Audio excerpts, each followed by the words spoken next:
നമ്മൾ ഒരുപാട് സന്തോഷിക്കുകയും അതിൻ്റെ കൂടെ കരഞ്ഞു പോകുന്നൊരു സിറ്റുവേഷനായിരുന്നു അതൊക്കെ. ഒരു ക്രാഫ്റ്റിനെ കീറി മുറിക്കപ്പെട്ടിരിക്കുകയാണ് ആക്ച്വലി ഇവിടെ സംഭവിച്ചിരിക്കുന്നത്. അത് മറ്റുള്ള ആൾക്കാർ പറയുന്നത് ഇപ്പോൾ എല്ലാം നമുക്ക് എടുക്കാൻ പറ്റില്ല. നമ്മൾ ആദ്യം റിലീസ് ചെയ്ത് തന്നെയായിരുന്നു നമ്മുടെ സിനിമ. ലൈക്ക് അതുപോലെ ഒരുപാട് പോരായ്മകൾ കുത്തി പറയുന്നത് പോലെ ഉണ്ട്. അപ്പോൾ അതിനെക്കുറിച്ച് ചർച്ച ചെയ്തിട്ടും വലിയ പ്രത്യേകിച്ച് കാര്യമൊന്നുമില്ലല്ലോ.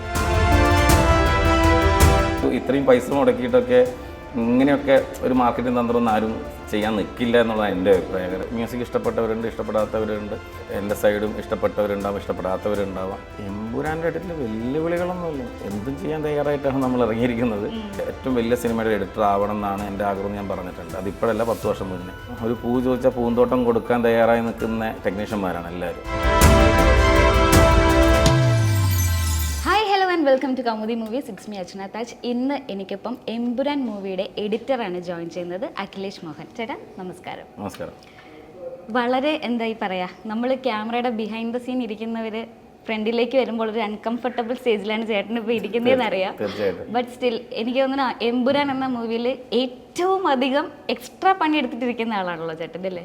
എങ്ങനെ ഉണ്ടായിരുന്നു ആക്ച്വലി ഈ പറഞ്ഞ പോലെ നമ്മളൊരു മൂവിയുടെ ഒരു എഡിറ്ററിനെ സംബന്ധിച്ചിടത്തോളം ഒരു മൂവിയുടെ ഔട്ട് വന്നിട്ട്, നമ്മൾ ചെയ്യുന്ന വർക്കിൻ്റെ ഒരു ഔട്ട് വന്നിട്ട് അപ്പോൾ നമ്മൾ വിചാരിക്കും ഓക്കെ നമ്മുടെ വർക്ക് കഴിഞ്ഞു എന്ന് പറയുന്നിടത്ത് നിന്ന് ഒരു റീ എഡിറ്റിലേക്ക് പോവുക, ഇത്രയും പ്രശ്നങ്ങൾ ഉണ്ടാവുക, ഇതെല്ലാം തരണം ചെയ്തിട്ടിരിക്കുകയാണ്. ചേട്ടൻ ഈ റീ എഡിറ്റിനെ പറ്റിയിട്ട് അറിയുന്ന ഒരു മൊമെൻറ്റ് എപ്പോഴായിരുന്നു? റീ എഡിറ്റിനെ കുറിച്ച് അറിയുന്നത് എനിക്ക് തോന്നുന്നു റിലീസ് കഴിഞ്ഞ് 2 ദിവസമായിരുന്നു. ഈ പറഞ്ഞ ചാനലൊക്കെ പറഞ്ഞ് അറിയാമല്ലോ എല്ലാവർക്കും. ആ ഒരു സമയത്ത് തന്നെ അറിഞ്ഞത്. നമ്മൾ അസോസിയേറ്റ് വിളിച്ചിട്ട് പറഞ്ഞു നമുക്ക് കുറച്ച് ചേഞ്ചസ് വേണ്ടി വരും, അപ്പോൾ അത് പെട്ടെന്ന് തന്നെ ചെയ്തു കൊടുക്കണമെന്ന് പറഞ്ഞു. അപ്പോൾ എല്ലാവരും എടുത്തൊരു തീരുമാനമാണെന്ന് പറഞ്ഞു. പ്രൊഡക്ഷനും ഡയറക്ടറും എല്ലാവരും ചേർന്നിട്ട് എടുത്ത തീരുമാനമാണ്. അപ്പോൾ അസോസിയേറ്റിനെ ഏൽപ്പിച്ചു. അപ്പോൾ അസോസിയേറ്റ് ഡയറക്ടർ വാവച്ചേട്ടൻ വിളിച്ചിട്ട് പറഞ്ഞു നമുക്കിങ്ങനെ ചെയ്യാനുണ്ടെന്ന് പറഞ്ഞു.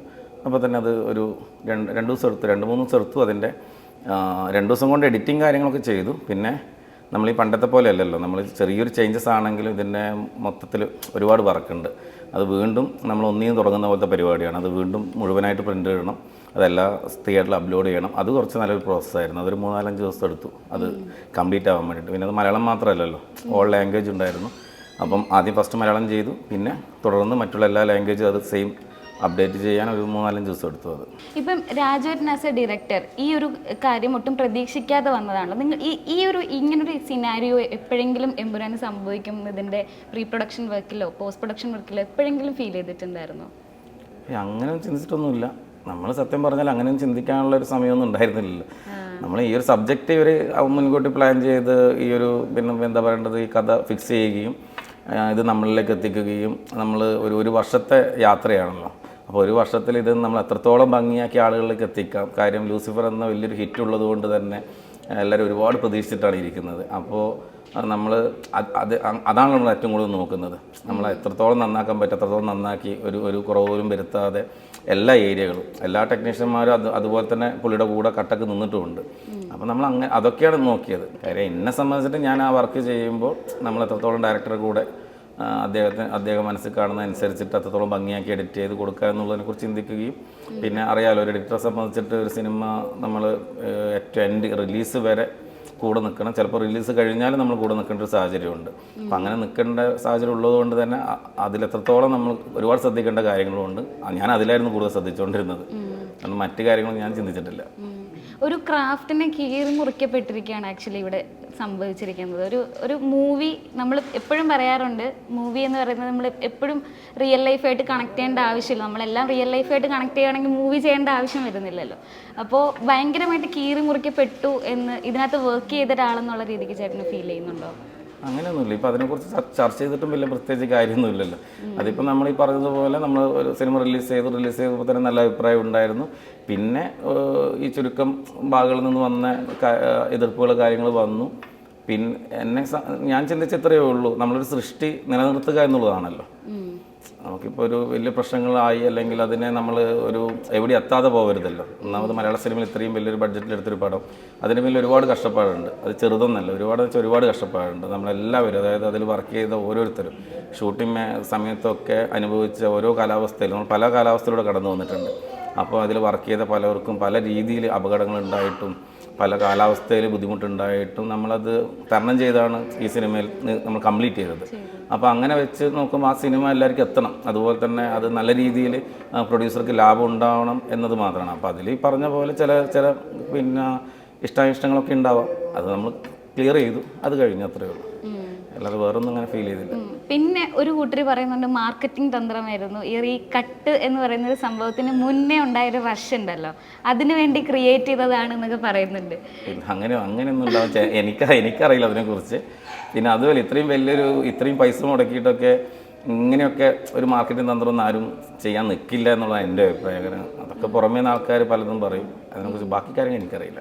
ചേട്ടൻ്റെ ഒരു പേഴ്സണൽ പേഴ്സണൽ എഡിറ്റർ എന്നുള്ളൊരു രീതിക്ക്, എമ്പുരാൻ്റെ എഡിറ്റർ എന്നുള്ള രീതിക്ക് ഒരു പേഴ്സണലി ഒരു ഫ്രസ്ട്രേഷൻ എപ്പോഴെങ്കിലും ഫീൽ ചെയ്തോ? ലൈക്ക് നമ്മളൊരു ക്രാഫ്റ്റിനെ നമ്മൾ ഇത്രയും ഒരു കഷ്ടപ്പെട്ട് ഇത്രയും ഒരു ഔട്ടാക്കിയിട്ട് വീണ്ടും അതിനെ റീ എഡിറ്റിനൊക്കെ പോകുന്നു എന്നുള്ളൊരു സാധനം എപ്പോഴെങ്കിലും ഫീൽ ചെയ്തോ? ഞാൻ ഇപ്പോൾ പറഞ്ഞല്ലോ, നമ്മൾ അതിനെക്കുറിച്ച് ചിന്തിക്കേണ്ട സമയമല്ല എന്നുള്ളതാണ് കാര്യം. നമ്മൾ ഇപ്പോൾ നേരത്തെ പറഞ്ഞതുപോലെ പല രീതിയിൽ ഇതുപോലെ എഡിറ്റ് വരാം. അപ്പോൾ ഞാനിപ്പോൾ ഒരു സിനിമ തിയേറ്ററിൽ എത്തിച്ച് അതിനെല്ലാം കഴിഞ്ഞു എന്ന് വിചാരിക്കും. നമ്മൾ ആഫ്റ്റർ റിലീസ് വരുന്ന പ്രൊമോഷനുമായി ബന്ധപ്പെട്ട സോങ്ങുകളായാലും ചിലപ്പോൾ പ്രൊമോ കാര്യങ്ങളായിട്ടൊക്കെ നമ്മൾ എഡിറ്റ് ഉണ്ടാവും. അപ്പോൾ ഇതൊക്കെ നമ്മൾ ചെയ്യാൻ ബാധ്യസ്ഥനുമാണ്. നമ്മളിപ്പോൾ ഒരു റിലീസ് കഴിഞ്ഞാൽ പിന്നെ ഞാൻ ഇതിൽ തൊടില്ല എന്ന് തീരുമാനിച്ചിട്ടൊന്നല്ല നമ്മൾ വർക്ക് ചെയ്തത്. അപ്പോൾ റിലീസ് കഴിഞ്ഞാൽ ചിലപ്പോൾ ഒരു 1 മന്ത് ഇപ്പോൾ OTT പോലെയുള്ള പ്ലാറ്റ്ഫോമിലേക്കുള്ള ഔട്ട് കൊടുക്കണം. ഇതെല്ലാം എഡിറ്റർ തന്നെ നിൽക്കണം. അപ്പോൾ എന്നെ സംബന്ധിച്ചിട്ടാണെങ്കിൽ ഞാനിതെല്ലാം ഒരു അസോസിയേറ്റിനും അസിസ്റ്റൻറ്റിനും ഏൽപ്പിച്ച് പോയ ഒരാളുമല്ല. ഞാനെല്ലാം ത്രൂ ഔട്ട് ഞാൻ തന്നെ ചെയ്യാൻ ആഗ്രഹിക്കുന്നതാണ്. അവരും ഉണ്ട് എൻ്റെ കൂടെ, എന്നാലും എല്ലാ കാര്യത്തിലും എനിക്കും നിൽക്കണം എന്ന് ആഗ്രഹിക്കുന്ന ഒരാളാണ്. അപ്പോൾ എൻ്റെ രീതി പ്രകാരം ഇപ്പോൾ റിലീസ് കഴിഞ്ഞ് ഉടനെ തന്നെ എൻ്റെ ജോലി കഴിഞ്ഞു എന്ന് തീരുമാനിക്കുന്ന ആളല്ല. ചിലപ്പോൾ ഡയറക്ടർക്ക് തോന്നാം, ഒരു സിനിമ തിയേറ്ററിലെത്തി ആ തിയേറ്ററിൽ കളിച്ചുകൊണ്ടിരിക്കുമ്പോൾ ചിലപ്പോൾ എന്തെങ്കിലും ആൾക്കാർക്ക് ഒരു ലാഗ് ഫീൽ ചെയ്യുന്നു, അല്ലെങ്കിൽ ആ സീൻ വർക്കായില്ല എന്ന് പറയുമ്പോൾ ചിലപ്പോൾ ഒരു ഡയറക്ടർ തന്നെ ചിലപ്പോൾ വിളിച്ച് പറയും നമുക്കതൊന്ന് കട്ട് ചെയ്തേക്കാം എന്നൊക്കെ പറയും. അപ്പം അത് നമ്മൾ ചെയ്യാൻ റെഡിയാണ്. ഞാൻ അത്ര ഇതിനെ കാണുന്നുള്ളൂ. സിനിമയ്ക്ക് വേണ്ടി ചെയ്തു, സിനിമയുടെ നല്ല കാര്യത്തിന് വേണ്ടി എന്ന് ചിന്തിച്ച് ചെയ്യുന്നു. അതിലെനിക്ക് വേറൊന്നും തോന്നിയൊന്നുമില്ല, സന്തോഷമേ ഉള്ളൂ. ഇപ്പം രാജുവേട്ടൻ്റെ കൂടെ ഇപ്പം ആദ്യം മൂവിയുടെ നോർമൽ എഡിറ്റ് നടക്കുന്ന സമയത്തുള്ള രാജുവേട്ടനും ഇപ്പം റീ എഡിറ്റിൻ്റെ സമയത്തുള്ള രാജുവേട്ടനുമായിട്ടുള്ള ഒരു കമ്മ്യൂണിക്കേഷൻ ഉണ്ടല്ലോ. ആള് കുറച്ച് സ്ട്രെസ്ഡ് ആയിരിക്കുമല്ലോ എന്തായാലും ഈ റീ എഡിറ്റിൻ്റെ സമയത്ത്. അപ്പോൾ നിങ്ങളുടെ കമ്മ്യൂണിക്കേഷനും നിങ്ങളുടെ ഇടയിലുള്ള ഒരു റാപ്പോ എങ്ങനെയാണ് മുമ്പും ഇപ്പോഴും വർക്കായത്? അങ്ങനെയൊന്നുമില്ല. പുള്ളി എല്ലായ്പ്പോഴും ഒരുപോലെ തന്നെയാണ്. പുള്ളി എന്താ പറയുന്നത്, ഇപ്പം സീരിയസ് ആകേണ്ട സമയത്ത് സീരിയസ് ആവുകയും, നമ്മൾ ശരിക്കും പറഞ്ഞു കഴിഞ്ഞാൽ എന്നെ സംബന്ധിച്ചിട്ട് ഞാനൊക്കെ ഇത്രയും എൻജോയ് ചെയ്തൊരു വർക്ക് വേറെ ഉണ്ടാവില്ല. കാര്യം നമ്മൾ ഇത്രയും വലിയ വർക്കാണ് നടക്കുന്നതൊക്കെ, വൻ വെടിവെപ്പും ബഹളമൊക്കെ ആണെങ്കിലും ലൊക്കേഷനിലൊക്കെ നമ്മൾ ചിരിച്ചും കളിച്ചും കോമഡി പറഞ്ഞും നമ്മൾ തന്നെ സ്പൂഫ് ഉണ്ടാക്കിയും അങ്ങനെയൊക്കെയാണ് നമ്മൾ ഇതിൻ്റെ ഷൂട്ടിങ്ങിലൊക്കെ പോയത്. പുള്ളി ഭയങ്കര ജോലിയാണ്. പുള്ളി ഈ പറയുന്ന പോലെ ആക്ഷൻ കട്ട് എന്ന് പറയുന്ന സമയത്ത് അത് കഴിഞ്ഞാൽ പിന്നെ പുള്ളി എല്ലാവരുമായിട്ട് നല്ല ജോലി അടിച്ചും കാര്യങ്ങളൊക്കെ ആയിട്ട് നിൽക്കുന്നു. അങ്ങനെയൊന്നുമില്ല. പിന്നെ എല്ലാ കാര്യത്തിനും കൃത്യമായിട്ട് ബോധ്യമുള്ളത് കൊണ്ട് തന്നെ അത്തരം കാര്യങ്ങൾ ഡീറ്റെയിൽ ആയിട്ട് മുൻകൂട്ടി നമ്മളോട് പറയും, ഇന്നത് വേണം, ഇങ്ങനെ ചെയ്യണം, ഈ ടൈം ആകുമ്പോഴേക്കും ഇന്നൊരു ഔട്ട് റെഡി ആവണം, എല്ലാം കൃത്യമായിട്ട് പ്ലാനിങ് ഉണ്ട്. ഇപ്പോൾ നമ്മൾ ഓരോ റിലീസുകളുണ്ടല്ലോ, സോങ്ങുകളായാലും ടീസറായാലും, അപ്പോൾ അങ്ങനെയുള്ള എല്ലാം പ്ലാൻ ചെയ്തിട്ടാണ് പുള്ളി നിൽക്കുന്നത്. അപ്പോൾ അതുപോലെ തന്നെ ഇതായാലും ഇത് ചെയ്യാൻ പറഞ്ഞു ചെയ്തു. അതിനകത്ത് പിന്നെ പുള്ളി അതിൻ്റെ അകത്ത് വേറെ നമ്മളുമായിട്ട് വേറെ പ്രശ്നങ്ങളൊന്നും ഉണ്ടായിട്ടൊന്നുമില്ല. ഇൻട്രാക്ഷൻ അങ്ങനെ ഒരു ഹാപ്പി അല്ലാതാവുകയോ അങ്ങനെയൊന്നും ഉണ്ടായിട്ടില്ല. ചേട്ടന് പേഴ്സണലി ഇപ്പം ഏതെങ്കിലുമൊക്കെ സീൻ മാറ്റുമ്പോഴത്തേക്ക് ഒരു വിഷമം തോന്നിയിട്ടുണ്ടായിരുന്നു? ലൈക്ക് ഇതിന് അതിൻ്റെ ഒരു ഔട്ട്പുട്ടിനെ മാറിപ്പോകും, അല്ലെങ്കിൽ ഇതൊക്കെ വേണ്ടിയിരുന്ന സീൻസ് ആണ് എന്ന് ചേട്ടൻ പേഴ്സണലി ഫീൽ ചെയ്തിട്ടുണ്ടായിരുന്നു? കളഞ്ഞ സീൻസ് അല്ല, അതിനെക്കുറിച്ചൊന്നും ഇപ്പം പറഞ്ഞിട്ട് കാര്യമില്ല എന്നുള്ളതാണ്. അപ്പം അങ്ങനെ എനിക്കങ്ങനെ തോന്നിയത് കൊണ്ട് ഇപ്പോൾ രണ്ടാമത്തെ ഇനിയിപ്പോൾ കൂട്ടിച്ചേർക്കാൻ പറ്റില്ലല്ലോ. അപ്പോൾ അങ്ങനെ അതൊന്നുമില്ല. ഇപ്പോഴും ഞാൻ എന്നെ സംബന്ധിച്ചിട്ട് ആ സിനിമ പിന്നെ ജനങ്ങൾ കണ്ട് എല്ലാവരും അത് കട്ടിന് ശേഷവും കണ്ടിട്ട് എല്ലാവരും വിളിക്കുന്നുണ്ട്. എല്ലാവരും നല്ലത് മാത്രമേ പറയുന്നുള്ളൂ. അപ്പോൾ ഇതിന് മുന്നേ കണ്ടിട്ട്, അതായത് രണ്ടാമത് കാണുന്നവരുണ്ട്. അതായത് ആദ്യത്തെ കട്ടും കണ്ടിട്ടുണ്ട്, രണ്ടാമത്തെ കട്ടും കണ്ടിട്ടുണ്ട്. അത് രണ്ടും അങ്ങനെ സിനിമയെ ബാധിച്ചു എന്നോ അല്ലെങ്കിൽ അത് വേണ്ടായിരുന്നു എന്നോ അവരും പറഞ്ഞിട്ടൊന്നുമില്ല. എല്ലാവരും വിളിച്ചിട്ട് നന്നായിരുന്നു, നല്ല വർക്ക്, എല്ലാവരും നല്ല അഭിപ്രായം പറഞ്ഞിട്ടുള്ളൂ. അപ്പോൾ ആ സമയത്ത് നമ്മൾ ഹാപ്പിയാവും. ഇപ്പോഴാണെങ്കിലും ഈ പറഞ്ഞ പോലെ കട്ട് വന്നു, എന്നാലും എമ്പുരാൻ്റെ കുതിപ്പ് നിൽക്കുന്നില്ല എന്ന് പറയുന്ന പോലെ 250 കോടിയും കടന്ന് നിൽക്കുകയാണ്. ചേട്ടൻ ഈ ഒരു മൊമെന്റിൽ ആക്ച്വലി എത്രത്തോളം സ്വപ്നം കണ്ടിട്ടുണ്ട് ഇങ്ങനെ ഭയങ്കര വലിയൊരു മൂവിയുടെയൊക്കെ പാർട്ടാവുന്നത്? അത് ഒരുപാട് വർഷം മുന്നേ സ്വപ്നം കണ്ട കാര്യമാണ്. ഞാനൊരു 11 വർഷം അസോസിയേറ്റായി വർക്ക് ചെയ്തിട്ടാണ് ഞാൻ ശരിക്കും ഇൻഡിപെൻഡൻ്റ് ആവുന്നത്. അപ്പോൾ ഇപ്പോൾ ഈ പറഞ്ഞ പോലെ നമ്മൾ ഒരു കോളേജ് കാലഘട്ടം കഴിഞ്ഞിട്ടുള്ള സമയം തൊട്ട് നമ്മൾ ഈ സിനിമയിലേക്ക് പ്ലാൻ ചെയ്ത് എഡിറ്റർ ആവണമെന്ന് ആഗ്രഹിച്ച് നടക്കുന്ന സമയം തൊട്ട് അസിസ്റ്റൻ്റായി കയറി അസോസിയേറ്റ് ആയിട്ടൊക്കെ വർക്ക് ചെയ്യുന്ന സമയത്ത് തന്നെ എൻ്റെ ലക്ഷ്യം ഞാൻ പറഞ്ഞിട്ടുമുണ്ട് സുഹൃത്തുക്കളോട്, എൻ്റെ ആശാനോട്, പുള്ളിയോട് ഞാൻ പറഞ്ഞിട്ടുണ്ട്. എനിക്ക് ഏറ്റവും വലിയ സിനിമയുടെ എഡിറ്റർ ആവണം എന്നാണ് എൻ്റെ ആഗ്രഹം ഞാൻ പറഞ്ഞിട്ടുണ്ട്. അതിപ്പോഴല്ല, 10 വർഷം മുന്നേ. അത് നടന്ന് കാണുമ്പോൾ അത് ഒരുപാട് സന്തോഷമുണ്ട്. അത് പ്രത്യേകിച്ച് പറഞ്ഞറിയിക്കാൻ പറ്റാത്തൊരു സന്തോഷമാണ്. ആ ഒരു ഡ്രീം, നമ്മൾ കണ്ട ഒരു ഡ്രീമിലോട്ട് നമ്മൾ എത്തുന്ന ആ ഒരു മൊമെൻ്റ് എന്ന് പറയുന്നത് ഭയങ്കര... അത് നമ്മൾ എമ്പുരാൻ എന്ന സിനിമ ഞാനാണ് ചെയ്യുന്നതെന്ന് പറഞ്ഞ അന്ന് തന്നെ ഈ പറഞ്ഞതുപോലെ അത് ഒരിക്കലും പറയാൻ പറ്റില്ല. അതായത് നമ്മൾ ഒരുപാട് സന്തോഷിക്കുകയും അതിൻ്റെ കൂടെ കരഞ്ഞു പോകുന്നൊരു സിറ്റുവേഷനായിരുന്നു അതൊക്കെ. കാര്യം അന്ന് പക്ഷേ ഞാനത് ആരോടും പറഞ്ഞില്ല. ഇങ്ങനെ ഒരു സ്വകാര്യമായി കൊണ്ടു നടന്നു. നമ്മുടെ ടീമിന് മാത്രമേ അറിയായിരുന്നുള്ളൂ. എപ്പോഴും ഞാൻ പറയാതിരുന്ന വെച്ചാൽ സിനിമയാണ്, മാറ്റങ്ങൾ സംഭവിക്കാം. പക്ഷേങ്കിൽ രാജുവേട്ടനെ സംബന്ധിച്ചിട്ട് ഒരു വാക്ക് പറഞ്ഞാൽ ആ വാക്കിന് മാറ്റം ഉണ്ടാവില്ല. അപ്പോൾ അതന്ന് പുള്ളി ലൂസിഫർ ഇറങ്ങി ഒരു കുറച്ച് ദിവസം കഴിഞ്ഞപ്പോഴാണ് ഈ ഒരു കാര്യം എമ്പുരാൻ പ്ലാൻ ചെയ്തപ്പോഴാണ് പറയുന്നത് എമ്പുരാൻ്റെ എഡിറ്റർ അക്കു ആയിരിക്കും, എന്നെ അക്കു എന്ന് വിളിക്കുക. അപ്പോൾ അക്കു ആയിരിക്കും എന്ന് പറഞ്ഞത്. അത് കഴിഞ്ഞ് പിന്നെ കുറേ കഴിഞ്ഞിട്ടാണ് ഷൂട്ട് തുടങ്ങിയത്. കൊറോണ കാര്യങ്ങളൊക്കെ കഴിഞ്ഞ് കുറച്ച് ഡിലേ വന്നു. അപ്പോൾ അതുകൊണ്ട് തന്നെ അതിനിടയിൽ തന്നെ ഞാൻ രാജുവേട്ടനായിട്ട് 2 വർക്ക് ചെയ്തു. കുരുതി ചെയ്തു, ബ്രോഡാഡി ചെയ്തു. അപ്പോൾ അതിനുശേഷം ഇപ്പോൾ ഇത് എമ്പുരാൻ സംഭവിക്കുമ്പോൾ എന്നുവെച്ചാൽ അത് ഒരിക്കലും നമ്മൾ ഏറ്റവും ഏതൊരു ടെക്നീഷ്യനും ആഗ്രഹിക്കുന്ന കാര്യമാണ് ഇത്രയും വലിയൊരു സിനിമ വർക്ക് ചെയ്യാൻ പറ്റുക എന്നുള്ളത്. അതും ഇങ്ങനെ ഒരു ഡയറക്ടർ കൂടെ വർക്ക് ചെയ്യുക എന്നുള്ളത്. പിന്നെ ഇൻഡസ്ട്രിയിൽ ഒരുപാട് താരങ്ങൾ അണിനിരക്കുന്നൊരു സിനിമ, ലാൽ സാറിൻ്റെ സിനിമ, പിന്നെ ആൻ്റണി പെരുമ്പറ, ആശീർവാദിൻ്റെ സിനിമ. അപ്പം എല്ലാം കൊണ്ടും നമുക്കൊരു സ്വപ്നം കാണുന്നൊരു സിനിമ തന്നെയാണത്. അപ്പോൾ അത് ഞാൻ അതിൽ വർക്ക് ചെയ്യാൻ പറ്റിയതിൽ ഒരുപാട് സന്തോഷം. നമ്മളിപ്പം ദീപക് ദേവ് ചേട്ടൻ പറയുന്നത് കേട്ടു, മ്യൂസിക് ആദ്യമേ ചെയ്തപ്പോൾ എനിക്ക് ഇങ്ങനെയല്ല വേണ്ടേ, എനിക്ക് ഇന്ന രീതിക്ക് വേണം എന്ന് രാജുവേട്ടൻ കൃത്യമായിട്ട് ഐഡിയ കൊടുത്തിട്ടുണ്ടായിരുന്നു. അതനുസരിച്ചാണ് മ്യൂസിക് ചെയ്തത് എന്നെല്ലാം പറയുന്നുണ്ടായിരുന്നു. ആൻഡ് ഇപ്പം മ്യൂസിക്കിൻ്റെ കാര്യത്തിലൊക്കെ ഒരുപാട് ക്രൂശിക്കപ്പെടുന്നുണ്ട്. ഇങ്ങനത്തെ മ്യൂസിക് ആയിരുന്നില്ല ഓഡിയൻസ് പ്രതീക്ഷിച്ചത് എന്നൊക്കെ പറയുന്നുണ്ട്. ലൈക്ക് അതുപോലെ ഒരുപാട് പോരായ്മകൾ കുത്തി പറയുന്നത് പോലെ ഉണ്ട്. ചേട്ടന് ഈ പറഞ്ഞ പോലെ എന്തെങ്കിലും ഫീൽ ചെയ്തോ, ലൈക്ക് ഓഡിയൻസിൻ്റെ ഭാഗത്തുനിന്ന് പറയുന്നത് റൈറ്റ് അല്ല, അല്ലെങ്കിൽ ചേട്ടൻ്റെ ഒരു പോയിന്റ് ഓഫ് വ്യൂവിൽ എങ്ങനെയാണ്? അങ്ങനെ ഒരിക്കലും പറയാൻ പറ്റില്ലല്ലോ. ഓരോരുത്തർ ഓരോ രീതിയിലാണല്ലോ അതിനെ. ചിലപ്പോൾ ഇപ്പോൾ മ്യൂസിക് ഇഷ്ടപ്പെട്ടവരുണ്ട്, ഇഷ്ടപ്പെടാത്തവരുണ്ട്. ഇപ്പം എൻ്റെ സൈഡ് എനിക്കറിയില്ല, എൻ്റെ സൈഡും ഇഷ്ടപ്പെട്ടവരുണ്ടാവും, ഇഷ്ടപ്പെടാത്തവരുണ്ടാവാം. അങ്ങനെ നമുക്ക് അത് ഇന്നൊന്നുമില്ല. ഞാനിത് ഭയങ്കര ഹാപ്പിയായിട്ട് സന്തോഷിച്ച് ചെയ്തൊരു കാര്യമാണ്. അതിൽ ഇപ്പോൾ മ്യൂസിക് ആയാലല്ല, ഇതൊക്കെ മ്യൂസിക്കൊക്കെ നമ്മൾ ലാസ്റ്റ് സ്റ്റേജിലാണ് നമുക്ക് കിട്ടുന്നത്. ആദ്യം നമ്മൾ മ്യൂസിക് ഇല്ലാതെയാണ്, നമ്മൾ മനസ്സിലൊരു മ്യൂസിക് വെച്ചിട്ടാണ് നമ്മൾ എഡിറ്റ് ചെയ്യുന്നത്. പിന്നെ രാജുവേട്ടനെ സംബന്ധിച്ചിട്ട് കൃത്യമായിട്ട് മ്യൂസിക് സെൻസ് ഉണ്ട്. കാരണം വെച്ചാൽ ഓരോ സീനും അതിൻ്റെ എങ്ങനെ മ്യൂസിക് വരണം എന്നുള്ളതിൻ്റെ ഒരു കൃത്യമായ ധാരണയുണ്ട്. അതിനെക്കുറിച്ച് നമ്മൾ ചർച്ച ചെയ്യാറുമുണ്ട്. ചിലപ്പോൾ നമ്മൾ ലൊക്കേഷനിലൊക്കെ ചെറുതായിട്ടൊക്കെ റെഫറൻസ് മ്യൂസിക് ട്രൈ ചെയ്യും, മീൻസ് ഒരു ഫീൽ കിട്ടാൻ വേണ്ടി. അപ്പോൾ അതൊക്കെ ചില സമയത്ത് നമ്മളൊന്ന് ട്രൈ ചെയ്താലും ഇതല്ല വേണ്ടത്, നമുക്ക് വേറൊരു സാധനം നോക്കാമെന്നൊക്കെ രാജുവേട്ടൻ അപ്പം തന്നെ പറയും. ആ ഫീലിനൊത്ത് വന്നില്ലെങ്കിൽ അപ്പോൾ നമ്മൾ അതിനനുസരിച്ചിട്ട് ചിലപ്പോൾ പുള്ളി തന്നെ എന്തെങ്കിലും ഒരു ട്രാക്കൊക്കെ എടുത്ത് തരും, ഇതൊന്ന് ട്രൈ ചെയ്ത് നോക്കാം, ആ സീൻ എങ്ങനെയാണ് വർക്കാവും നോക്കാമല്ലോ. അപ്പം അങ്ങനെ ഒരു ചിലപ്പോൾ അതനുസരിച്ചിട്ട് ഡയറക്ടർ തീരുമാനിക്കുന്ന കാര്യമാണല്ലോ. ഇപ്പം ദീപക്കേട്ടനായാലും ദീപക്കേട്ടൻ്റെ സൈഡിൽ നിന്ന് 100% പുള്ളി ചെയ്യും. അതിൻ്റെ കൂടെ രാജുവേട്ടനും കൂടി ഓക്കെ പറയാതെ ഒരിക്കലും ഇത് നമ്മൾ വെക്കില്ല. അപ്പോൾ നമ്മളെ സംബന്ധിച്ചിട്ട് എല്ലാം ഹാപ്പിയാണ്. പിന്നെ മറ്റുള്ള പുറമേയുള്ള അഭിപ്രായങ്ങൾ വരുന്നത് നമുക്കൊന്നും പറയാൻ പറ്റില്ലല്ലോ. ചേട്ടനും ഈ പറഞ്ഞ പോലെ ചേട്ടൻ തന്നെയാണ് എഡിറ്റിനകത്ത് വരുമ്പോഴത്തേക്ക് മ്യൂസിക് ഒക്കെ ആഡ് ചെയ്തത്. അതുകൊണ്ടാണ് ഞാൻ അങ്ങനത്തെ ഒരു കണക്ട് ചെയ്ത് ചോദിച്ചത്. അല്ല, നമ്മൾ മ്യൂസിക് ജസ്റ്റ് റെഫറൻസ് മ്യൂസിക്കാണ്. അത് നമ്മൾ ലൊക്കേഷനിൽ അത് കംപ്ലീറ്റ് ഒന്നല്ല. ചില സീൻ വർക്ക് നമുക്ക് ചില സീനുകളുണ്ട്, നമുക്കൊന്ന് മ്യൂസിക് വെച്ചാലായിരിക്കും ചിലപ്പോൾ ചില സീൻ എഡിറ്റ് ചെയ്ത് കാണുമ്പോൾ അത് ഭംഗിയുണ്ടാവുക. അപ്പോൾ അത് ചിലപ്പോൾ നമ്മൾ ചെയ്യേണ്ടി വരും. അങ്ങനെ കംപ്ലീറ്റ് ആയിരിക്കില്ല. അപ്പോൾ അത് നമ്മൾ പക്ഷേ അവിടെ കഴിഞ്ഞു. അതായത് നമ്മൾ ജസ്റ്റ് ലൊക്കേഷനിൽ ഞാൻ തന്നെയായിരുന്നു സ്പോട്ട് എഡിറ്റ് ചെയ്തത്. അപ്പോൾ ലൊക്കേഷൻ ജസ്റ്റ് കാണാൻ വേണ്ടി, ചിലപ്പോൾ എനിക്കായാലും ഒന്ന് കട്ട് ചെയ്ത് നോക്കാൻ വേണ്ടി, അതിന് ചിലപ്പോൾ ഒരു മൊണ്ടേഷൊക്കെ ആണെങ്കിൽ ഒന്ന് കട്ട് ചെയ്ത് നോക്കാൻ വേണ്ടിയിട്ട് ഒരു മ്യൂസിക് ഇട്ട് ചെയ്യുന്ന നമുക്കൊരു ഇത് കിട്ടും, ഒരു താളം കിട്ടും അതിന്. അങ്ങനെ ചെയ്ത് നോക്കും. അത് ചിലപ്പം ആ സമയത്തൊന്ന് ഇപ്പം ആർട്ടിസ്റ്റുകളൊക്കെ വന്ന് കാണുമ്പോൾ ചിലപ്പോൾ അവർക്ക് ബ്ലാങ്കായി കാണുന്നതിനെക്കാട്ടും നല്ലത് ഒരു മ്യൂസിക് അങ്ങനെയുള്ളൂ. അതവിടെ കഴിയും. ആ മ്യൂസിക് നമ്മൾ പിന്നെ യൂസ് ചെയ്യുകയോ അതിൻ്റെ റെഫറൻസ് എടുക്കുകയോ, അത് ഇപ്പം ദീപക്കേട്ടനായാലും പുള്ളി ബ്ലാങ്കായിട്ടാണ്, നമ്മൾ ഫ്രീ ആയിട്ട് മ്യൂസിക് ഇല്ലാതെയാണ്. മ്യൂസിക് എന്നല്ല, നമ്മൾ ഇട്ട മ്യൂസിക്കൊന്നും അങ്ങോട്ട് കൊടുക്കില്ല. അത് പുള്ളി ഫ്രീ ഒരു ശൂന്യതയിൽ നിന്ന് ഉണ്ടാക്കുന്ന പരിപാടിയാണ്. അപ്പോൾ അതുകൊണ്ട് അതൊരിക്കലും മോശമാണെന്ന് നമുക്ക് തോന്നിയിട്ടില്ല. പിന്നെ പുറമേ നിന്ന് അഭിപ്രായങ്ങൾ പലതും ഉണ്ടാവുമല്ലോ. ചേട്ടന് ഈ എഡിറ്റിങ്ങിൻ്റെ കാര്യത്തിൽ വന്നപ്പോൾ നേരിട്ട് ഏറ്റവും വലിയൊരു വെല്ലുവിളി എന്തായിരുന്നു എമ്പുരാൻ്റെ എഡിറ്റിൽ? എമ്പുരാൻ്റെ എഡിറ്റിൽ വെല്ലുവിളികളൊന്നുമില്ല, എന്തും ചെയ്യാൻ തയ്യാറായിട്ടാണ് നമ്മൾ ഇറങ്ങിയിരിക്കുന്നത്. രാജുവേട്ടനായിട്ട് എന്തും പ്രതീക്ഷിക്കാന്നുള്ളൊരു അങ്ങനെയൊന്നുമില്ല. രാജുവേട്ടനത് കൃത്യമായിട്ടൊരു സിനിമ നരേറ്റ് ചെയ്യുമ്പോൾ തന്നെ അതിൻ്റെ പിന്നെ കട്ടും ഷോട്ടും എല്ലാം പറഞ്ഞിട്ടാണ് പുള്ളി കഥ പറയുക. അപ്പോൾ ആ ഒരു തവണ കേട്ടാൽ മതി ആ കഥ. അപ്പോൾ തന്നെ പുള്ളി എന്താണ് ഉദ്ദേശിക്കുന്നത്, അതിൻ്റെ മൂഡ് എന്താണ്, എല്ലാം നമുക്ക് കിട്ടും. അതൊരു തവണ പുള്ളി അഭിനയിച്ച് കാണിച്ചങ്ങനെ ചെയ്തു തരും. അതെല്ലാവരും വിളിച്ചിട്ട്, അങ്ങനെ നമ്മൾ മെയിനായിട്ടുള്ള ആൾക്കാർ മാത്രമല്ല, അതിൻ്റെ ചെറിയ താഴെയുള്ള അസിസ്റ്റൻ്റ്, അസോസിയേറ്റ് പോലുള്ള എല്ലാവരും വിളിച്ചുകൊണ്ട്, എല്ലാ ക്രൂവിനും വിളിച്ചുകൊണ്ടാണ് പുള്ളി കഥ പറയുക.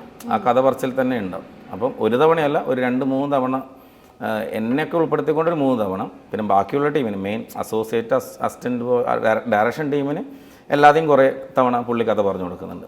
അപ്പോൾ നമുക്ക് എനിക്കൊരു 2 തവണയാണ് കംപ്ലീറ്റ് ആയിട്ട് കിട്ടിയിരിക്കുന്നത്. ആ 2 തവണ കിട്ടിയാൽ തന്നെ നമുക്ക് പുള്ളിയുടെ എല്ലാ പരിപാടിയും മനസ്സിലാവും. പിന്നെ സീൻ എടുത്തുകൊണ്ടിരിക്കുമ്പോഴായാലും നമ്മൾ പുള്ളിയോട് ഡിസ്കസ് ചെയ്തിട്ടാണ് ചെയ്യുക. ചിലപ്പോൾ ചില സാധനങ്ങൾ ഏത് മൂഡ് വേണം, ഫാസ്റ്റായിട്ട് പോകണം അല്ലെങ്കിൽ സ്ലോ ആയിട്ട് മതിയോ, എന്താണ് നിങ്ങളുടെ മനസ്സിലും ചോദിക്കും. പുള്ളി അത് കൃത്യമായിട്ട് പറഞ്ഞു തരും. അല്ലെങ്കിൽ ചിലപ്പോൾ പുള്ളി പറയും അക്കു ചെയ് നോക്കട്ടെ എന്ന് പറയും. അപ്പോൾ നമ്മൾ ചെയ്ത് കാണിക്കുമ്പോൾ അത് ഇഷ്ടപ്പെട്ട ഓക്കെ പറയും. ചിലപ്പോൾ എന്തെങ്കിലും ഒരു വ്യത്യാസം വേണമെന്നുണ്ടെങ്കിൽ അത് പുള്ളി കൃത്യമായിട്ട് ആ സമയത്ത് തന്നെ പറഞ്ഞ് നമ്മൾ ശരിക്കും സ്പോട്ട് എഡിറ്റ് ചെയ്യുമ്പോൾ തന്നെ ഫൈനൽ ചെയ്ത് പോകുമായിരുന്നു ചെയ്തത്. അങ്ങനെ നമ്മൾ ലൊക്കേഷൻ തന്നെ ഫൈനൽ ചെയ്ത് പോയിട്ടുണ്ടായിരുന്നു എല്ലാ സീനുകളും. ചേട്ടൻ ആക്ച്വലി എമ്പുരാൻ എന്ന് പറയുമ്പോഴത്തേക്ക് ഏറ്റവും കൂടുതൽ മെമ്മറിയിൽ കീപ്പ് ചെയ്യുന്ന ഒരു കാര്യം എന്തായിരിക്കും ഇനി അങ്ങോട്ട് ജീവിതത്തിൽ? എമ്പുരാൻ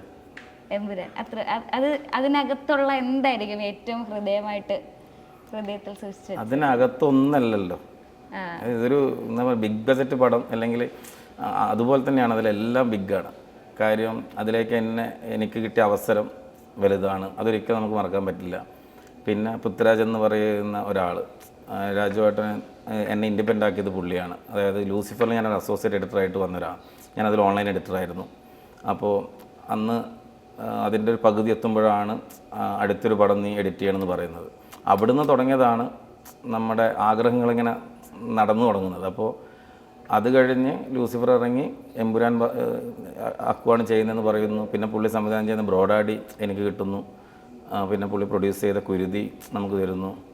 അത് കഴിഞ്ഞ് ഇപ്പോൾ എമ്പുരാൻ തുടങ്ങി തീരുന്നത് വരെ നമുക്കിടയിൽ ഒരു രീതിയിൽ പോലും എന്നെ സംബന്ധിച്ചിട്ട് എനിക്ക് നന്നായിട്ട് ഉറപ്പുണ്ട്, ഒരു ഡയറക്ടർക്ക് അത് ഏറ്റവും കൂടുതൽ ഈ പറഞ്ഞ പോലെ പല രീതിയിൽ പ്രശ്നങ്ങൾ ഉണ്ടാവാൻ സാധ്യതയുള്ളൊരു ഏരിയയാണ് എഡിറ്റിംഗ് ടേബിൾ. അതായത് ഡയറക്ടർക്ക് പിന്നെ ഡയറക്ടർ പറയുന്നത് കമ്മ്യൂണിക്കേഷൻ മനസ്സിലാവാതിരിക്കുക, ചിലപ്പം പിന്നെ പുള്ളി ഉദ്ദേശിക്കുന്ന പോലെ ചെയ്യുമ്പോൾ പുള്ളി ഉദ്ദേശിച്ചതല്ല ഇതെന്ന് തോന്നുക, അങ്ങനെയൊക്കെ പല പ്രശ്നങ്ങൾ വരാൻ സാധ്യതയുള്ളൊരു ഏരിയയാണ് എഡിറ്റിംഗ് ടേബിൾ. അപ്പോൾ ഈ സിനിമയ്ക്ക് നമുക്ക് അങ്ങനെ ഒരു ഇഷ്യൂസ് ഉണ്ടായിട്ടില്ല. ഞാൻ പറഞ്ഞല്ലോ, നമ്മളെല്ലാം എൻജോയ് ചെയ്ത് ചിരിച്ചും കളിച്ചുമായിട്ടാണ് നമ്മൾ മുന്നോട്ട് പോയത്. അപ്പോൾ അത് ഇന്നതെന്നല്ല, എല്ലാം ബിഗാണ്. പിന്നെ ഒരുപാട് ആൾക്കാർ, കാര്യം പിന്നെ എന്താണ്, ഒരു പൂ ചോദിച്ചാൽ പൂന്തോട്ടം കൊടുക്കാൻ തയ്യാറായി നിൽക്കുന്ന ടെക്നീഷ്യന്മാരാണ് എല്ലാവരും. കാര്യം രാജുവേട്ടൻ്റെ കിട്ടിയ ഏറ്റവും വലിയ ഗുണമാണ് അത്. കാര്യം മെയിൻ ടെക്നീഷ്യന്മാരെല്ലാവരും ഉണ്ടാവും ലൊക്കേഷനിൽ. നമ്മൾ മറ്റ് പല സ്ഥലങ്ങളിലും ചിലപ്പോൾ ഒരു അസോസിയേറ്റിനൊക്കെ വെച്ചിട്ട് എല്ലാവരും ചിലപ്പോൾ മാറി നിൽക്കുന്നതായിരിക്കില്ല, അവർക്ക് വേറെയും വർക്കുകളുണ്ടാവും. അപ്പോൾ ഒന്നിൽ കൂടുതൽ വർക്ക് ഉണ്ടാകുമ്പോഴത്തേക്കും ചിലപ്പോൾ ഒരു അസോസിയേറ്റിന് വെച്ചുകൊണ്ടായിരിക്കും ചില വർക്കുകൾ മുന്നോട്ട് പോകുക. ഈ സിനിമ നടക്കുന്നത് ഞാനടക്കം 2 കൊല്ലം ഞാൻ വേറെ വർക്ക് ചെയ്തിട്ടില്ല. ഇപ്പോൾ ഒരു 1.5 വർഷമായിട്ട് ഞാൻ വേറെ വർക്കൊന്നും ചെയ്തിട്ടില്ല. അതുപോലെ തന്നെയാണ് എല്ലാ ടെക്നീഷ്യന്മാരും മറ്റുള്ള വർക്കുകളെല്ലാം ഒഴിവാക്കിയിട്ട് ഫുൾ ടൈം ലൊക്കേഷൻ നിന്നുകൊണ്ട് അപ്പം പല എല്ലാ അഭിപ്രായങ്ങളും ഷെയർ ചെയ്തുകൊണ്ടാണ് ഈ വർക്ക് ചെയ്തത്. അപ്പോൾ അത് രാജുവേട്ടന് കിട്ടിയ ഏറ്റവും വലിയൊരു ഭാഗ്യമാണ്. അപ്പോൾ അതുപോലെ എല്ലാവരും കട്ടക്ക് കൂടെ നിൽക്കുന്നത്. അപ്പോൾ അങ്ങനെയുള്ള ടീമിനെ നമുക്ക് പരിചയപ്പെടാൻ പറ്റി, അവരായിട്ട് നല്ല ബന്ധങ്ങളുണ്ടായി. പിന്നെ ഇപ്പോൾ കണ്ടിന്യൂസ് ആയിട്ട് ഇപ്പം ലൂസിഫർ മുതൽ തുടങ്ങിയ കുറേ കോണ്ടാക്റ്റ് ഉണ്ടല്ലോ, അവരൊക്കെ ഇനി നാളെ സിനിമ ചെയ്യാൻ പോവുകയാണ്. അപ്പോൾ അതിലൊക്കെ നമുക്ക് അവസരം കിട്ടുമെന്നുള്ള പ്രതീക്ഷയോടെയാണ് നമ്മൾ നിൽക്കുന്നത്. ലാലേട്ടനുമായിട്ടുള്ള ഒരു ആത്മബന്ധം എങ്ങനെയാണ് ചേട്ടൻ്റെ? ലാൽ സാറ് പറഞ്ഞ കൂളാണല്ലോ, എല്ലാവരും എല്ലാവർക്കും അറിയുന്ന കാര്യമാണ്. ലൊക്കേഷനിൽ വന്നു കഴിഞ്ഞാൽ നല്ല സംസാരിക്കാനായാലും നമ്മൾ സീന് കണ്ടിട്ട് എന്തെങ്കിലും കണ്ട് അഭിപ്രായം പറയാനായാലും എല്ലാം നല്ല തന്നെ. പിന്നെ ഞാൻ ലാൽ സാറായിട്ട് എനിക്ക് തോന്നുന്ന പുലിമുരുകൻ മുതലാണ് ഞാൻ പുള്ളിയുടെ കൂടെ വർക്ക് ചെയ്യുന്നത്. ആദ്യമായിട്ട് വർക്ക് ചെയ്യുന്ന സിനിമ പുലിമുരുകനാണ്. പിന്നെ 1971 ബിയോണ്ട് ബോർഡേഴ്സ് ചെയ്തു, പിന്നെ ബ്രോഡാഡി ചെയ്തു, ലൂസിഫർ ചെയ്തു, ബ്രോഡാഡി ചെയ്തു, ഇപ്പോൾ ഇതോ ചെയ്യുന്നു. ഇപ്പോൾ ഒന്നുമില്ല, ഇപ്പം നമ്മളെ കണ്ടു കഴിഞ്ഞാൽ തിരിച്ചറിയുന്നൊരവസ്ഥയുണ്ട്. അത് തന്നെ വലിയ സന്തോഷം. ജീവിതത്തിലെ വലിയൊരു ഏറ്റവും നല്ലൊരു കാലയളവായിരുന്നു തോന്നുന്നില്ലേ ഈ 2 വർഷം ചേട്ടൻ പറഞ്ഞ എമ്പുരാനിൽ വർക്ക് ചെയ്ത്? അത് എനിക്ക് തോന്നുന്നു ഇപ്പം ഫുൾ ടൈം നിങ്ങൾ ഒരുമിച്ചായിരുന്നത് കൊണ്ടും കൂടെ രാജുവേട്ടനുമായിട്ടാണെങ്കിലും ഇപ്പം ഞാൻ കേട്ടിട്ടുണ്ട് ബാക്കി ഇപ്പോൾ ക്യാമറ സുജിത്തേട്ടൻ്റെ അടുത്ത് സംസാരിച്ചപ്പോഴാണെങ്കിലും എതിർപ്പുകൾ വരുമ്പോൾ പറയാനുള്ളൊരു സ്പേസ് ഉണ്ടായിരുന്നു. ചേട്ടൻ എങ്ങനെ, ചേട്ടനുമായിട്ട് രാജുവേട്ടനുമായിട്ടുള്ളൊരു കമ്മ്യൂണിക്കേഷൻ ആ ഒരു രീതിക്ക് ചേട്ടൻ എന്തെങ്കിലും എതിർപ്പുണ്ടെങ്കിൽ ഈ ഒരു ഷോട്ട് ഇങ്ങനെ കട്ട് ചെയ്യണം അല്ലെങ്കിൽ അതിലെന്തെങ്കിലുമൊക്കെ സംസാര വിഷയം വന്നു കഴിഞ്ഞാൽ നിങ്ങൾ എങ്ങനെയാണ്? അങ്ങനെ ഒരു സംസാര വിഷയം ഇതുവരെ വന്നിട്ടില്ല. അങ്ങനെ അല്ല ഞാൻ ചോദിച്ചത് ആശയം നമുക്ക് പറയാം. ഞാൻ എൻ്റെ ഒരു രീതി എന്താണെന്ന് വെച്ചാൽ ഞാൻ തന്നെ ഇപ്പോൾ ഓൺലൈനിൽ ഇരിക്കുകയാണ്, സ്പോട്ട് എടുത്തിരിക്കുന്നു. അപ്പം ഞാൻ എടുത്തിരിക്കുന്ന തീരുമാനം എന്താണെന്ന് വെച്ചാൽ ഇപ്പം നമ്മൾ മുന്നേ ആണ് നമ്മൾ വെറും ഓൺലൈൻ എഡിറ്ററായിട്ട് വർക്ക് ചെയ്യുമ്പോൾ നമ്മുടെ മനസ്സിലെന്താണ് നമ്മളൊന്ന് ചെയ്തു കൊടുത്താൽ ബാക്കി പിന്നെ ആര് ചെയ്യും, നമ്മളെ മെയിൻ ബോസ് ചെയ്തോളും അല്ലെങ്കിൽ വേറെ എടുത്ത് ചെയ്തോളും എന്നുള്ളൊരു തീരുമാനത്തിലാണ്. ഇതെന്ന് പറഞ്ഞാൽ ഞാൻ ചെയ്തത് ഞാൻ തന്നെയാണ് ഇനി ഫൈനൽ ചെയ്യേണ്ടത്. ഏതിപ്പോൾ ഞാൻ പിന്നീട് പോയിട്ട് ചെയ്യേണ്ടത് ഞാൻ തന്നെയാണ്. അപ്പോൾ ഞാൻ എടുത്ത തീരുമാനം രാജുവേട്ടനോട് പറഞ്ഞ കാര്യം എന്താണെന്ന് വെച്ചാൽ ഞാൻ ചില സീനുകൾ ടൈം എടുത്തിട്ട് മാത്രം ചെയ്യും. കാര്യം ഇതിനും വേറൊരു രീതിയിൽ കട്ട് ചെയ്യാൻ അല്ലെങ്കിൽ ഒരുപാട് സമയം ഒരു എഡിറ്റിംഗ് റൂം പോയിരുന്ന് ആലോചിച്ച് ചിന്തിച്ചെടുക്കേണ്ട കുറേ കാര്യങ്ങളുണ്ടല്ലോ, അത് നമ്മൾ ലൊക്കേഷൻ തന്നെ ഞാൻ ട്രൈ ചെയ്തിട്ടുണ്ട്. കാര്യം ഷോട്ട് പഠിക്കുകയും നമ്മൾ എഡിറ്റിംഗ് റൂമിൽ നടക്കുന്ന എന്താണ് അതിന് തൊട്ട് മുന്നേ ഉള്ള എല്ലാ ടേക്കുകളും സെർച്ച് ചെയ്യുക, ഇതിലും ബെറ്റർ എന്തെങ്കിലും ഉണ്ടോ എന്ന് നോക്കുക, അത്തരം കാര്യങ്ങളെല്ലാം തന്നെ നമ്മൾ ആ ലൊക്കേഷൻ തന്നെ ചെയ്തു. പിന്നെ രാജുവേട്ടൻ്റെ രീതി പ്രകാരം ഈ പിന്നെ സീനുകളിൽ നമ്മൾ ഈ ആവശ്യത്തിൽ കൂടുതൽ ഷോട്ടൊന്നും എടുക്കില്ല, അത് ആവശ്യമുള്ള ഷോട്ടേ എടുക്കും. അതും എവിടെ തുടങ്ങി എവിടെ തീരുന്ന അവിടം വരെ ഉണ്ടാവും ആ ഷോട്ട്. ഇപ്പോൾ നിങ്ങൾ സിനിമയിൽ കാണുന്ന ഷോട്ടുകൾ ആ ഒരു ഡയലോഗ് ആണെങ്കിൽ ആ ഡയലോഗിൽ ആ ഷോട്ട് അത്രയും ഉണ്ടാവും. പിന്നെ അടുത്ത നെക്സ്റ്റ് ഷോട്ട് എന്ന രീതിയിലാണ് പോവുക. അതുകൊണ്ട് തന്നെ ഒരുപാട് എടുത്ത് വെച്ചിട്ട് അതിൽ നിന്ന് എഡിറ്റ് ചെയ്ത് ഉണ്ടാക്കുന്ന ഒരു രീതിയല്ല രാജുവേട്ടത്. അങ്ങനെ ഒരുപാട് മാസ്റ്റർ ഷോട്ട് എടുത്ത് വെക്കുക അല്ലെങ്കിൽ എല്ലാ ആംഗിളിൽ നിന്നും ഷോട്ട് എടുക്കുക എന്നിട്ട് അതിൽ നിന്നും എഡിറ്റ് ചെയ്ത് ഉണ്ടാക്കുക എന്ന പ്രോസസ്സല്ല രാജുവേട്ടൻ ചെയ്യുന്നത്. രാജുവേട്ടൻ കൃത്യമായിട്ട് കട്ടിങ് പോയിന്റുകളുണ്ട്, അനുസരിച്ചിട്ടാണ് ഷോട്ട് എടുക്കുക. അപ്പോൾ അത്തരം കാര്യങ്ങളിൽ നമുക്ക് സീനുകളിൽ അത്ര ടെൻഷനില്ല. പിന്നെ വരുന്ന ഇത്തരം ഫൈറ്റ് സീക്വൻസുകൾ, മറ്റുള്ള മൊണ്ടാഷുകൾ, ഇതിലൊക്കെ ആയിരിക്കും ചിലപ്പോൾ കുറച്ച് അധികം ഷോട്ടുകൾ വരിക. അതും ആ സമയത്ത് തന്നെ നമ്മൾ നോക്കി കണ്ട് പുള്ളിയോട് ഇത് ഇങ്ങനെ ചെയ്തോട്ടെ എന്ന് ചോദിച്ചാൽ ചെയ്ത് കാണിക്കുമെന്ന് പറയും. ചെയ്ത് കാണിച്ചു കഴിഞ്ഞാൽ പുള്ളി ഓക്കെ ആണോ ഓക്കെ എന്ന് പറയും. ചെയ്ത് ഇഷ്ടപ്പെട്ടില്ല പറയാൻ അത് വേണ്ട നമുക്ക് ആദ്യം ചെയ്ത് തന്നെ മതി എന്ന് പറയും. അതെല്ലാം ലൊക്കേഷൻ തന്നെ സംഭവിക്കും. അങ്ങനെ പിന്നെ കൂടുതൽ ആലോചിക്കേണ്ട ടൈം ഈ പറഞ്ഞ പോലെ ചിലപ്പോൾ തലേന്ന് കണ്ട് പുള്ളിക്ക് ഞാൻ ചിലപ്പോൾ അയച്ചു കൊടുക്കും. അയച്ചു കൊടുത്ത് പിറ്റേന്ന് ലൊക്കേഷൻ തിരിച്ചെത്തി രാവിലെ വന്നുകൊണ്ടെന്ന് ആ കറക്ഷൻ പറയും. അപ്പോൾ ഇന്നലെ ചെയ്താൽ ചിലപ്പോൾ നമുക്ക് ചെറിയൊരു മാറ്റം വരുത്താം, ആ ഷോട്ട് അവിടെ നമുക്ക് മാറ്റിയിട്ട് വേണമെങ്കിൽ അങ്ങനെ ആരും എന്തെങ്കിലും കറക്ഷൻ ഉണ്ടെങ്കിൽ രാവിലെ വന്നുകൊണ്ടെന്ന് അത് പറയും, അത് ചെയ്ത് കാണിക്കുമെന്ന് പറയും. അപ്പോൾ അങ്ങനെയാണ്. അങ്ങനെ വേറെ പ്രശ്നങ്ങളൊന്നുമില്ല, കൺഫ്യൂഷനോ കാര്യങ്ങളൊന്നുമില്ല. എനിക്കായാലും ഇല്ല. ഞാൻ ഭയങ്കര ഹാപ്പിയാണ്. നമുക്ക് കൃത്യമായിട്ട് ചോദിക്കാനും കൃത്യമായിട്ട് പുള്ളി ചിലപ്പോൾ നമ്മൾ ചോദിച്ചാൽ കൃത്യമായിട്ട് അതിൻ്റെ എന്തുകൊണ്ട് എന്നുള്ള റീസൺ അടക്കം പറഞ്ഞു തരും. ചിലപ്പോൾ നമ്മളത് എന്തുകൊണ്ട് അങ്ങനെ കട്ട് ചെയ്യുന്നതെന്ന് ചോദിച്ചാൽ പുള്ളി അത് ഇന്നതുകൊണ്ടാണ്, അതിങ്ങനെയാണ് നമുക്ക് ആ സീന് ആവശ്യം, സ്ക്രിപ്റ്റ് പ്രകാരം അതങ്ങനെ തന്നെ വരണം. അപ്പോൾ നമ്മൾ ചിലപ്പോൾ നമ്മൾ മാറ്റി ചിന്തിച്ചിട്ട് ചോദിക്കും അത് ഇങ്ങനെ കട്ട് ചെയ്താലോ, അപ്പോൾ ഇല്ല അതിങ്ങനെയാണ് വരുന്നത്, ഇങ്ങനെ വന്നാൽ മാത്രമേ നമുക്കത് വർക്കാകൂ എന്ന് പുള്ളിയുടെ മനസ്സിലുള്ളത് കൃത്യമായിട്ട് പറഞ്ഞു തരും. ഇനിയല്ല നമ്മൾ ചെയ്തതും പുള്ളിക്ക് ചിലപ്പോൾ അത് ഓക്കെ ആണെങ്കിൽ പുള്ളി ഓക്കെ പറയും. ആളുകൾ പറഞ്ഞിരുന്ന ഒരു കാര്യം എന്ന് പറഞ്ഞാൽ നമ്മുടെ ഫൈനൽ വില്ലൻ ചെറുതായിട്ട് ആളുകൾക്ക് മനസ്സിലാവാതെ പോയി എന്നുള്ളൊരു കാര്യം പറയുന്നുണ്ടായിരുന്നു. വില്ലൻ അതായത് കേരള ഓഡിയൻസിന് മൊത്തത്തിൽ ആ ഒരു നമ്മൾ ആദ്യമേ കൊടുത്തൊരു ഇമ്പാക്റ്റ് ഉണ്ടായിരുന്നല്ലോ, അതിനനുസരിച്ച് ആർക്കും ആളിനെ മനസ്സിലായില്ല. മെയിൻ ആക്ടറിന്റെ പേര് പറയാമോ? ബാക്ക് ഷോട്ടിന്റെ പേരില് അത് പറയുന്നുണ്ട്. അപ്പൊ ചേട്ടൻ എപ്പോഴെങ്കിലും എഡിറ്റിന്റെ സമയത്തോ അല്ലെങ്കിൽ മൂവി ഇതിന്റെ സമയത്ത് എപ്പോഴെങ്കിലും ഇങ്ങനെ തോന്നിയിട്ടുണ്ടായിരുന്നു ഇത് ആളുകൾക്ക് ചിലപ്പോ നമുക്കങ്ങനെ തോന്നിയിട്ടില്ല. ആളെന്താണെന്ന് അറിയാത്തത്, അതെ ആളെന്താണെന്ന് അറിയാത്തത് കൊണ്ടാണെന്നാണ് എനിക്ക് തോന്നുന്നത്. എനിക്ക് എന്നെ സംബന്ധിച്ചിട്ട് അങ്ങനെ ഒരാളെ അഭിനയിച്ച സിനിമയിൽ വർക്ക് ചെയ്യാൻ പറ്റി എന്നുള്ളതിൽ ഒരുപാട് അഭിമാനിക്കുന്നതാണ്. എനിക്ക് പേര് ഇനി പറഞ്ഞ സ്പോയിലറായി പോകേണ്ട. അപ്പോൾ പുള്ളി തന്നെ ലൊക്കേഷനിൽ ഇപ്പോൾ ഞാൻ സ്പോട്ട് എടുത്ത് ചെയ്തുകൊണ്ട് ഇവരൊക്കെ നമ്മൾ നേരിട്ട് കാണാൻ പറ്റിയിട്ടുണ്ട്. അപ്പോൾ നേരിട്ട് കാണുമ്പം ഇതൊക്കെ നമുക്ക് ഈ എംബ്രാനിലൂടെ മാത്രം സാധിക്കുന്നതാണ്. അല്ലാതെ ഇപ്പം നമുക്കൊരു ഹോളിവുഡ് പടം എഡിറ്റ് ചെയ്യാൻ കിട്ടുമെന്ന് നമുക്കറിയില്ല. അപ്പോൾ ഇതിലൂടെ നമ്മൾ എല്ലാം സാധിച്ചു. നമ്മൾ ബോളിവുഡും ഹോളിവുഡും എല്ലാ ആഗ്രഹങ്ങളുമാണ് ഈ എംബ്രാനിലൂടെ സാധിച്ചത്. അപ്പോൾ അത് മറ്റുള്ള ആൾക്കാർ പറയുന്നത് ഇപ്പോൾ എല്ലാം നമുക്ക് എടുക്കാൻ പറ്റില്ല. നമുക്ക് വൈൻഡപ്പ് ആയിട്ട് ചേട്ടന് പറയാനുള്ളത്? എന്തായാലും നമ്മളെ ഒരുപാട് ആളുകളുടെ ഒരുപാട് നാളത്തെ കഷ്ടപ്പാടാണ് ശരിക്കും എമ്പുരാൻ എന്ന സിനിമ. അപ്പോൾ ഇതുവരെ കിട്ടിയ റിസൾട്ട് പ്രകാരം നമുക്ക് ഒരുപാട് സന്തോഷം തരുന്നതാണ്. എല്ലാ ഭാഗത്തു നിന്നും നല്ല അഭിപ്രായങ്ങളാണ്. അപ്പോൾ ഇനി കാണാത്തവരുണ്ടെങ്കിൽ എല്ലാവരും തിയേറ്ററിൽ തന്നെ പോയിട്ട് സിനിമ കാണുക. താങ്ക് യു സോ മച്ച് ചേട്ടാ. നമ്മൾ ഇപ്പോൾ ഈ പറഞ്ഞ പോലെ എനിക്കും ഒരുപാട് സന്തോഷം. അടുത്ത എന്താ പറയുക ഇൻ്റർനാഷണൽ മൂവിയൊക്കെ ചെയ്യാൻ പോകുന്ന അല്ലെങ്കിൽ ഇപ്പോൾ ഓൾറെഡി ചെയ്ത് നിൽക്കുന്ന ഒരാളിനെ എനിക്ക് ഇൻ്റർവ്യൂ ചെയ്യാൻ പറ്റി. And thank you so much. Welcome.